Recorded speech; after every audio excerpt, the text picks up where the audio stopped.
काँग्रेसची मोठी परंपरा आहे। काँग्रेस पक्षाचा स्वातंत्र्य काळापासून कौलापूर गाव हा बालेकिल्ला आहे आणि तो ठेवण्याचा आम्ही प्रयत्न करू। कुणी एक जण काँग्रेस पक्ष सोडून गेला म्हणून कौलापुरातील काँग्रेस संपली असा त्याचा अर्थ होत नाही।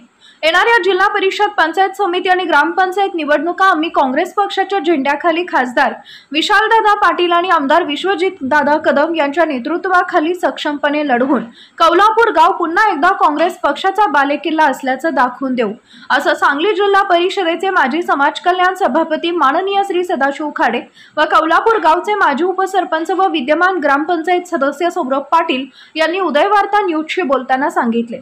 ते म्हणाले की कुणी एक जण पक्ष सोडून गेला म्हणून कौलापूर गावातील काँग्रेस पक्ष संपत नसतो।